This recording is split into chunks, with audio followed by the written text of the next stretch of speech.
Welcome to Living Local with Frisbee Real Estate, where we connect neighbors, businesses, and stories, because home is more than four walls. I'm your host, Ed Frisbee.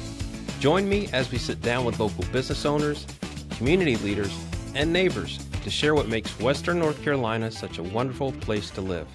Let's jump into today's conversation. Hey, thanks again for joining us today. Our special guest, if you're watching and or listening, is Dr. Dan Yoder. Dr. Dan Yoder is with Asheville Eye Associates. Is that correct? You got it. Awesome. Thanks for joining us, Dan. And give us a quick overview, what you do about Asheville Eye Associates. Then I'll have some other questions that come to mind. So, Ed, I am an ophthalmologist. Don't try to spell that. That one's a difficult one. That essentially means that I am an MD. I went to medical school, and then I did specialized training in eyes and specifically eye surgery. Oh. Yeah. So that means you do surgery on the eye. I do surgery on the eyes, yes. So when you go to just a normal eye checkup, not all those people qualify. That is true. The vast majority of people do not need eye surgery that come in for eye issues and things. But in my practice and so forth, I see a lot of patients that do need some type of surgery or laser treatment or minor surgical procedures and things like that. Have you done the laser treatment? Yes, I have. And do you do that in the office or at a hospital? It depends what type of laser procedure you're referring to. So most people, when they hear a laser procedure, they're thinking of refractive surgery, like LASIK is the big one that people do. And I did that when I was a resident, like 25 years ago. I'm actually a cataract surgeon and a retina specialist by training. So I haven't done any LASIK or refractive surgery in many years. So I could probably get through it and do okay, but I wouldn't recommend me doing your LASIK. Wow, that's just straight up. Mm-hmm. So is any of that automated now with the change of technology? Or is someone like yourself always necessary to... Well, there's a lot of really great equipment that does a lot of things for you, but you still are in charge and still operating, and there's no robots doing things. So your hands, they do have to be pretty good at what they do, I would suppose. Although there's microscopes and other things that certainly help with that. I must say, I feel a little queasy already. This is not the topic I really care to discuss, but I am intrigued. Most people are pretty squeamish when it comes to thinking about somebody doing something to their eyeballs. So Yeah. you are definitely not alone. Good, because I can't even put eye drops in my eye. I have to go on the side, let them fall in. That works. I think is a trick like one of your people did to me one time. There are some good tricks. Now, I've never worn contacts. I don't even wear glasses, but I did try to put a contact in once when I was a resident and we were learning about this stuff, and I was horrible. So I totally understand. I'm not real thrilled with people doing stuff around my eyeball either. So you don't need tell glasses? Anybody. I do not need glasses. Oh, wow, that's interesting. Yeah. I could probably see slightly better with some glasses, but not enough to make it worth my while. Huh. It's not a good advertisement for what I do, but that's it. And is that something that always interests you? So when I was in fourth grade, for reasons I frankly don't remember, I decided I want to be a doctor. And in my experience, for most people that say they want to do something in fourth grade, it usually doesn't happen. Yeah. But for whatever reason, I always loved the human body and science and medicine, so I never wavered and went straight to college with a pre-med degree, then into medical school. I didn't know exactly what kind of medicine that I wanted to practice. So after medical school, you can, do orthopedics, pediatrics, general surgery, all kinds of stuff. But I did a rotation in ophthalmology and really loved it. I was in medical school at Duke, and they've got a really good ophthalmology department. I did a rotation. I really liked working with all ages of people. So you work with kids all the way up to the elderly.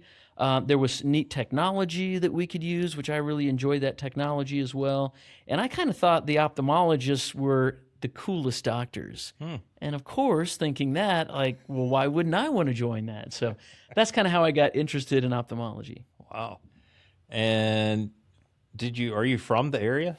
I am not. No, Okay. I'm originally a Midwesterner with the last name of Yoder. That is, a lot of people know that as an Amish or Mennonite name. Yep. Originally it's a Swiss name. Oh. Used to be spelled Joder back in the home country, but pronounced Yoder. So when my first relative came over in 1743 from Switzerland, his name was Christian Yoder, and they changed the spelling of his last name to Yoder, or Americanized it.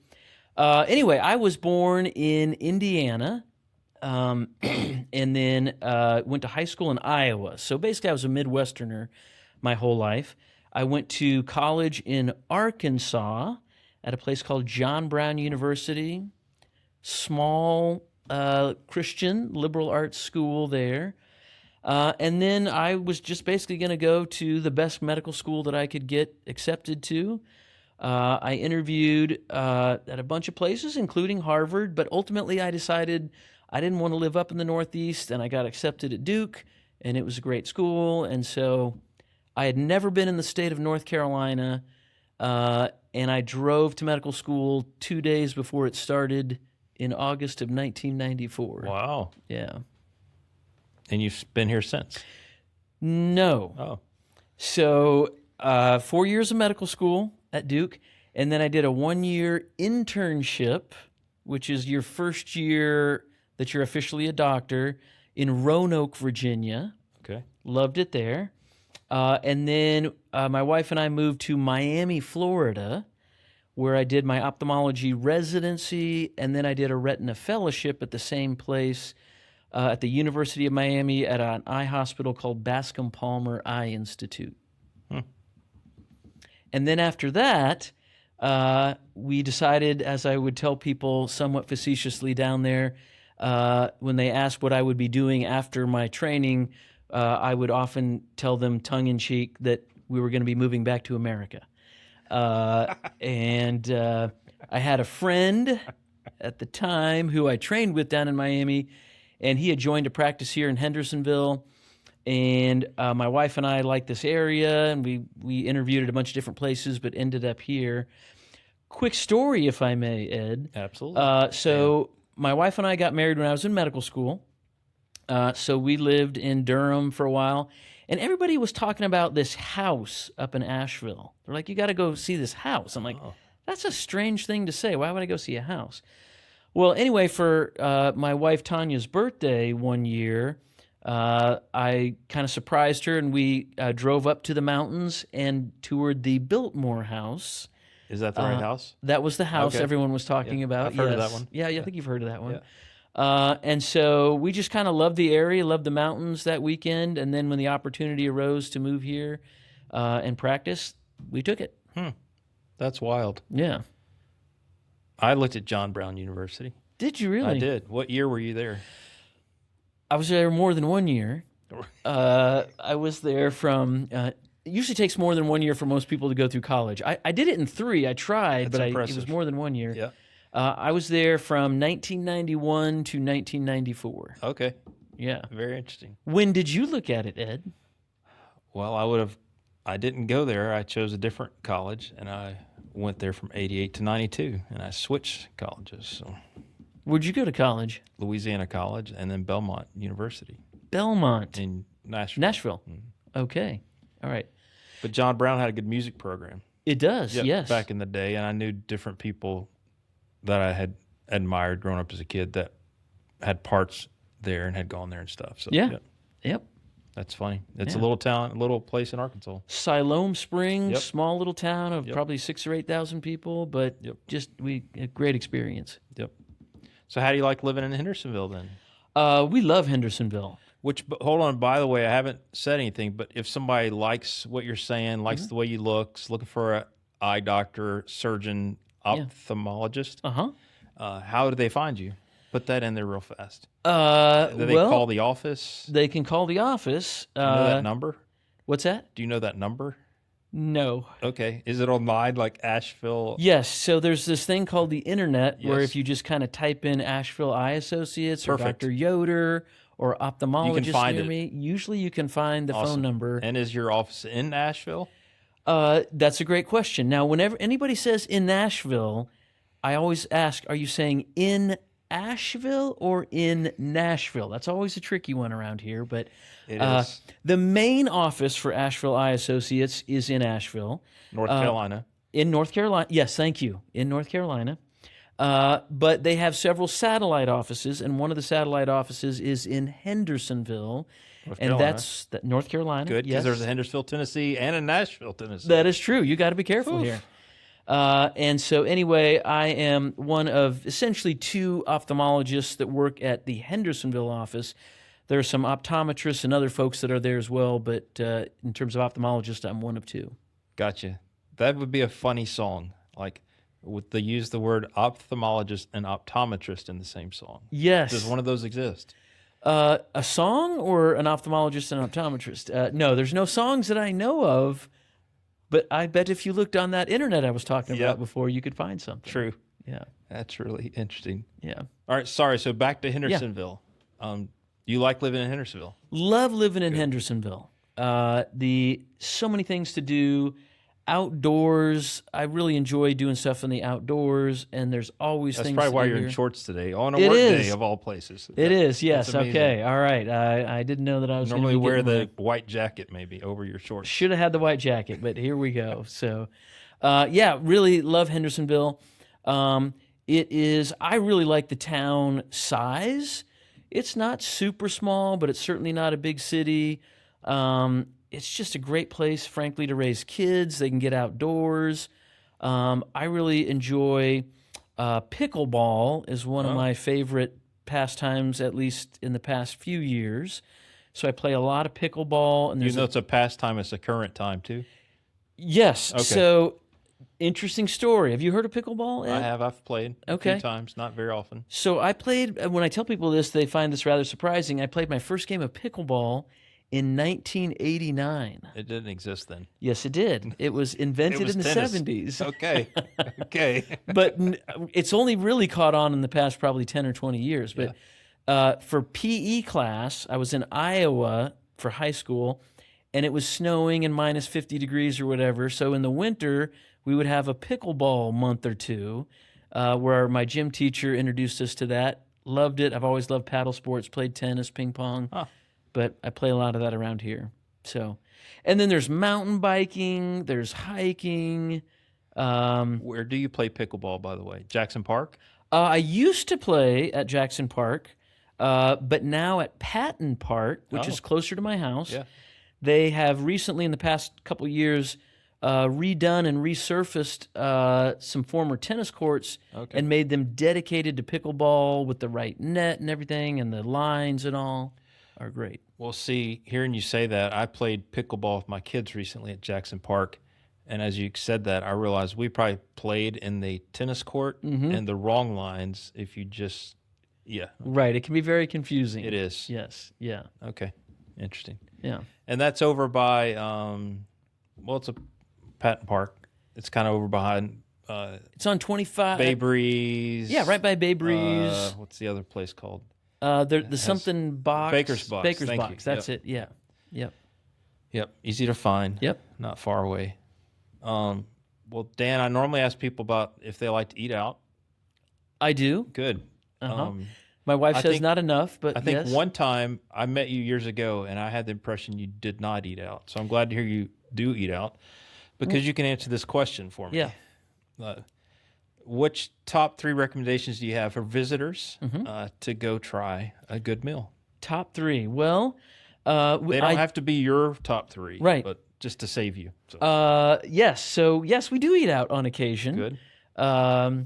And I would say probably my favorite restaurant in Hendersonville, which I ate at just a couple hours ago, by the way. This is kind of my go-to place, is Umi.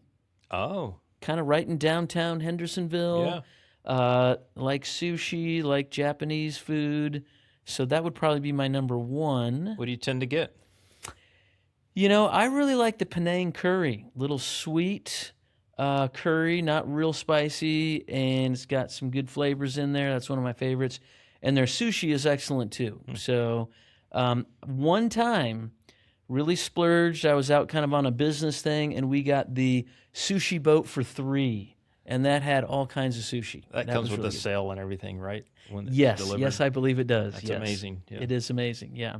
So that'd be number one probably for me. Number two, since, as you can tell, I'm very Asian, I like Thai spice Oh, as well, like Thai food. Thai spice also kind of in downtown Hendersonville, yep. trying to keep That's good. things in here, yeah. Keeping it local. That's local. real good. Tight and local. Shrimp pad thai. I mean, once I find what I like, I don't really vary a whole lot. So shrimp pad thai, spice level 3, or if I'm feeling extra spicy, Wow, 4. that's pretty hot there. It's a little spicy. Yeah. It goes all the way up to 5, but I'm not going there. Wow, that's impressive, Dan. Yeah. Yeah. So those are Maybe that's why you don't have to wear glasses. There you go. Huh. Yes, I didn't know the connection, but apparently that's true. Could Thank be. you, Dr. Frisbee. That is excellent.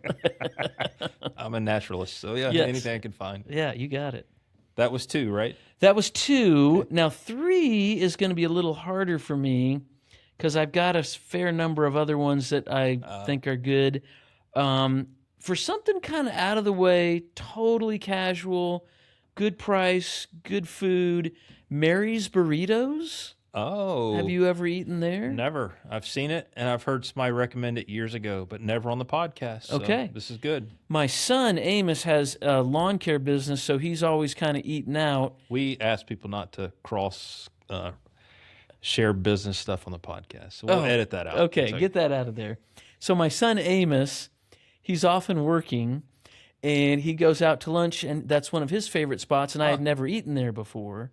So we went there a few years ago, and I thought it was really good. So Mexican food, I assume, right? Yes, that is Mexican food. And you would choose that over any other Mexican places in town? I like Papas and beer. Right. I think that's good. I like Bay Breeze. That's not Mexican. I know, exactly. That is Okay. not Mexican. That's fish. Love seafood. Okay. So that's good as well. Binion's is a real good spot Binion's is if you're very wanting good. a good steak or something like that. Yeah. So And when you say Mary's Burritos, I know of 2 locations. One's up in like Avery's Creek area, I think. Yeah. Or used to be. But this one is over here. it's on Highway 25 north of Hendersonville, maybe a couple miles. Like, yeah. Yeah. It used to be kind of more a hole in wall near Ingalls, right? Right. Yeah. Okay. Yep. Never tried it. Yeah. I'll try it. Yeah. Give it a whirl. Yeah. Awesome. The jerk chicken is great. I think you'd be great with the jerk chicken. Be right up your alley. I'm not sure how to take that. Dan, how you alluded to it, but what about people coming to the area to visit or just move to the area? Anything you recommend they need to try out outdoorsy outside of what you've already mentioned? Well, the state or national parks around here are fantastic. DuPont State Forest, great hiking, great waterfalls, great mountain biking. So I really like that. Pisgah National Forest over near Brevard. If you want some real challenging hiking or mountain biking, is great as well. The Acosta Trail, which is right near where we're having this podcast, just a stone's throw away. Yep. It's fairly new, and just that's a real easy bike or walk that you can do. And then I also like the Ocklawaha Trail that starts, or I shouldn't say starts, but also goes through Jackson Park and Patton Park. Do you know the story of that name, by the way? The Ocklawaha? Yeah. I think I've heard it at one point, but I don't remember. Do tell. I don't know it. Oh, I've always wanted okay. to know. Okay. Because I've looked at it often. I can't even pronounce it until you said it. It's an Indian name, I thought, and there was some connection. Could be. I could be wrong, but that's my understanding. Oh, this is a really rabbit trail. Do you ever go through the Great Smoky Mountains going to Gatlinburg? Yes, I have once. Do you recall Klingman's Dome? I was just going to say the one place we went was Klingman's Dome. They've changed the name. What? You can't do that. They did. Have they gone indigenous? To an Indian name that I can't pronounce or read on the sign. Okay. Which I understand, but just you saying Ocklawaha? there you go. There you go. Indian name made me think of that. So is Klingman's Dome kind of like Prince, where you say the place formerly known as Klingman's Dome? I guess. True. If you don't, or can't say X, the name? formerly known as Twitter. That's Which there you go. defeats the whole point. X is quick and short. Exactly. X, formerly known as Twitter. They Yeah. just added a lot of. It's true. Yep. What do we do? Well, Dan, this is exciting. I think we've eaten up all of our time. Already, this has Yeah. been so much fun. Yeah, it's really fast. It goes by quickly. We didn't even get to the game show, but that's okay. Maybe we'll have you back. All right. Will you open up a new office or anything exciting with Asheville Eye Associates? I don't know. What are they?